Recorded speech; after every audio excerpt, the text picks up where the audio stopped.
Hello friends, welcome to தமிழச்சி சமையல். இன்றைக்கி சமையலில் நம்ம என்ன பார்க்க போகிறோன்னா, ஒரு ஈஸியான பிரேக்ஃபாஸ்ட் பார்க்க போகிறோம். இது என்னன்னா மசாலா பிரெட். வாங்க எப்படி பண்ணுறதுன்னு பார்க்கலாம். அதுக்கு ஒரு பவுல் எடுத்திருக்கேன். இந்த பவுலில் 4 முட்டையை போட்டுக்கலாம். ரெண்டாவது போட்டாச்சு.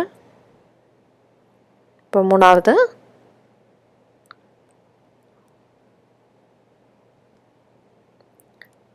நாலு முட்டை போட்டாச்சு.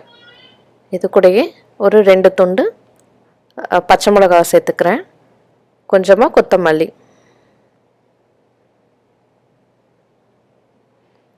ஒரு 1/2 ஸ்பூன் இஞ்சி பூண்டு விழுது, ஒரு 1/4 டீஸ்பூன் மஞ்சள் தூள்,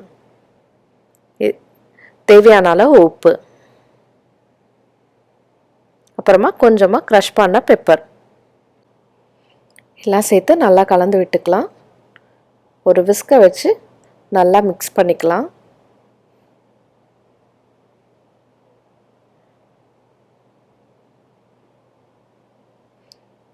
இப்போ நல்லா கலந்தாச்சு.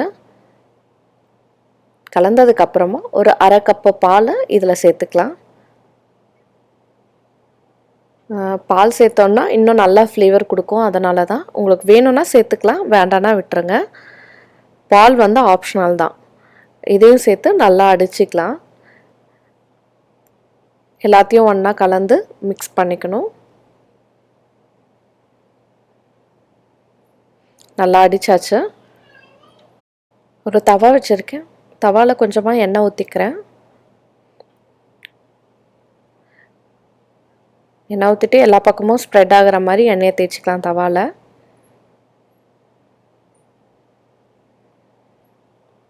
தேய்ச்சாச்சு.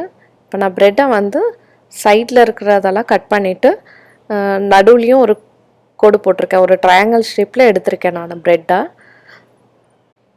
இந்த ப்ரெட் வந்து முட்டையெல்லாம் சேர்த்து கலந்து வச்சுருக்கோம்ல, அந்த மசாலாவில் நம்ம முக்கி இப்போ தவாவில் போட்டுக்கலாம். அந்த மாதிரி எல்லா ஸ்லைஸ் ப்ரெட்டையும் நம்ம முட்டையில் டிப் பண்ணி நம்ம தவாவில் போட்டுக்கலாம்.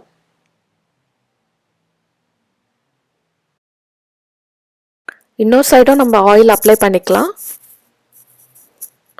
அப்ளை பண்ணிவிட்டு ஒரு சைடு இப்போ வெந்துருச்சு. நம்ம இதை திருப்பி போட்டுடலாம். பாருங்கள் எவ்வளோ சூப்பராக டோஸ்டாக இருக்குன்ட்டு.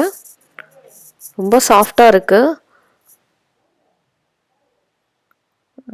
எடுக்க சொல்லி நல்லா தெரியுது சாஃப்டாக இருக்கிறது.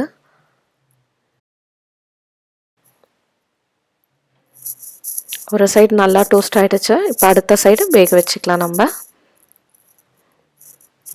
அப்பப்போ லேசாக அழுத்தி விட்டுக்கோங்க.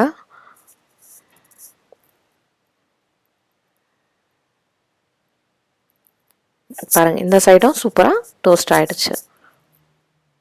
எல்லாத்தையும் எடுத்துடலாம். இப்போ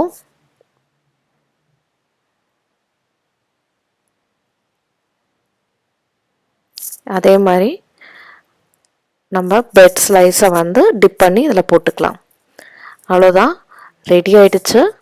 இது வந்து நம்ம மேப்பிள் சிரப்போடு சாப்பிட்லாம், டேஸ்ட்டாக இருக்கும். அப்படி இல்லைனா குழந்தைங்களுக்கு கொடுக்குறீங்கன்னா ஹனி வச்சு கொடுக்கலாம். இல்லை யூனிவர்சல் சைடு டிஷ் வந்து டொமேட்டோ கெச்சப், அதை வச்சு நம்ம சாப்பிட்லாம். இப்போ நான் இதை மேப்பிள் சிரப் வச்சு சாப்பிட போகிறேன். வாங்க டேஸ்ட் பண்ணலாம். பாருங்கள் எவ்வளோ சூப்பராக வந்திருக்குன்ட்டு.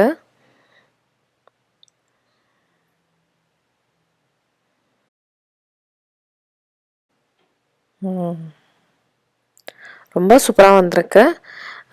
என்றைக்குன்னா இட்லி தோசை இல்லை எதனா டிஃப்ரெண்ட்டாக ட்ரை பண்ணணுன்னா கண்டிப்பாக இந்த மசாலா ப்ரெட்டை ட்ரை பண்ணுங்கள்.